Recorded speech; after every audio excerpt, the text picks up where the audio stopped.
सीतापुर गांव में एक महक नाम की लड़की और अमन नाम का एक लड़का था। दोनों एक दूसरे से बहुत प्यार करते थे।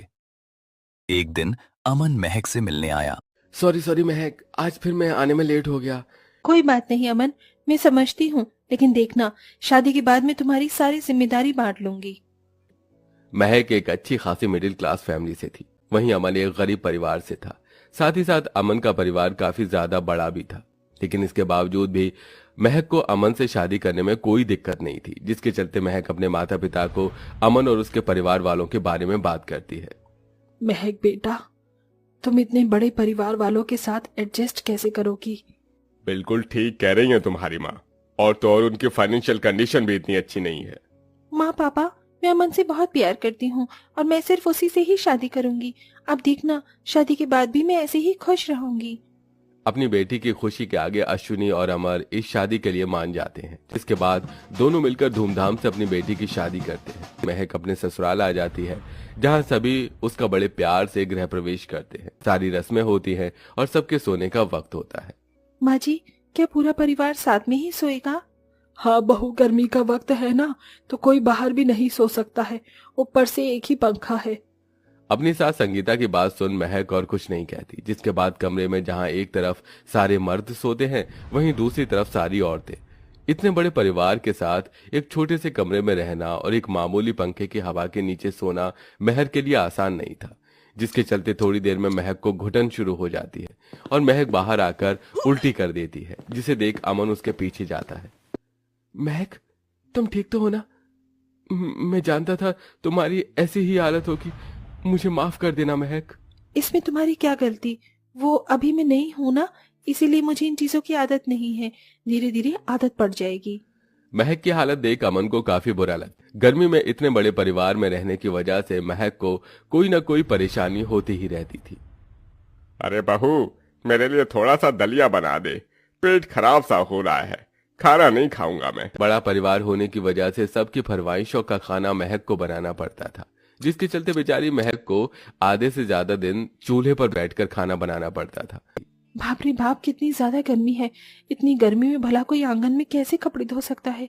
कितने सारे कपड़े बचे हैं, अभी इनको धोने में 3-4 घंटे निकल जाएंगे। पता चला इतनी कड़ी धूप में 3-4 घंटे में मैं ही निपट गई। महक गर्मी में पसीना बहाते हुए आंगन में बैठकर धूप में कभी बर्तन तो कभी कपड़े धोती। जो महक गर्मी के मौसम में एसी से बाहर नहीं निकलती थी, वही अब बेचारी कभी धूप में बैठकर दिन भर कपड़े बर्तन धोती, वहीं गर्मी में चूल्हे पर खाना बनाती। चलो अब जाकर काम निपटा मेरा। गर्मी की वजह से महक की तबीयत खराब रहने लगी थी। महक के शरीर पर धूप में काम करने की वजह से दाने और रैशेस हो गए थे। अरे भाभी, आप अंदर हो और मैं आपको बाहर आंगन में ढूंढ रही थी। चलो हमारे साथ बाहर। हमने सोचा है कि आज हम लोग मटके और मिट्टी के बर्तन बनाकर बेचेंगे। घर में पूरा दिन खाली बैठे होते हैं, कुछ काम करेंगे तो कुछ पैसे भी आ जाएंगे। हे भगवान, ये दिन भर में गर्मी में मेरे लिए काम कम था क्या? अब जो एक काम और बढ़ गया। महक बाहर जाती है और अपने सास ससुर से मिट्टी के बर्तन और मटके बनाना सीखती है, जिसके बाद अब रोज महक घर की जिम्मेदारी के साथ साथ मिट्टी के बर्तन और मटके बनाती है और अपनी नंद के साथ रोज कड़ी धूप में ठेले पर बेचने के लिए जाती है। ना जाने मेरी बच्ची कैसी होगी, मुझे तो उसकी बहुत याद आती है। अश्विनी महक को याद करते हुए भावुक हो जाती है कि तभी उसके घर की डोरबेल बजती है। अश्विनी और अमर जैसे ही घर का दरवाजा खोलते हैं तो अपनी दोनों छोटी बेटियों दिया और रोशनी को अपने सामने पाते हैं, जिसे देख वो दोनों बहुत खुश हो जाते हैं। माँ पापा, कैसे हैं आप? देखो, हम पढ़ाई करके आ गई।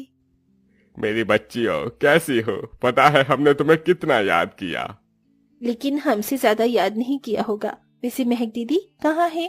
अरे हाँ, उनकी तो शादी हो गई ना, पढ़ाई की वजह से हम लोग शादी में नहीं आ पाए। आप जल्दी से उनके घर का एड्रेस दो, हम दोनों उनसे जाकर मिल। दिया और रोशनी अपने माता पिता से महक के ससुराल का एड्रेस लेकर जाती हैं और दूर खड़ी होकर छुप कर देखती हैं कि कैसे उसकी बहन सुबह से शाम तक कड़ी धूप में कभी बर्तन धोती तो कभी कपड़े धोती, वहीं धूप में घूम घूम कर मटका बेचती। अपनी बहन को इस तरह देख रोशनी और दिया की आंखों में आंसू आ जाते हैं। दिन रात गर्मी में इतना काम करने की वजह से अब महक की तबीयत बहुत ज्यादा खराब रहने लगी थी।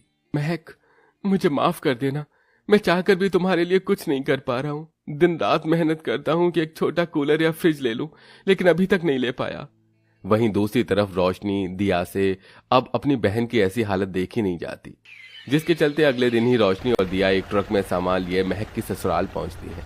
महक जैसे ही अपनी दोनों बहनों को देखती है तो उसकी आंखों में खुशी के आंसू आ जाते हैं। रोशनी, दिया, कैसी हो मेरी बहनों? पता है मैंने तुम्हें कितना याद किया। हमने भी आपको बहुत याद किया। महक अपनी दोनों बहनों से बात कर ही रही होती है कि तभी उसकी नजर घर के बाहर खड़े ट्रक पर जाती है। रोशनी, दिया, ये ट्रक हमारे घर के बाहर क्या कर रहा है? महक के पूछने पर दिया उस ट्रक के पास जाती है और ट्रक ड्राइवर से कहकर ट्रक के अंदर रखे बॉक्स को घर के अंदर ले आती है, जिसके बाद दिया और रोशनी उन 2 बॉक्स को खोलती है, जिसके अंदर एक और फ्रिज होता है। ये देख महक काफी हैरान हो जाती है।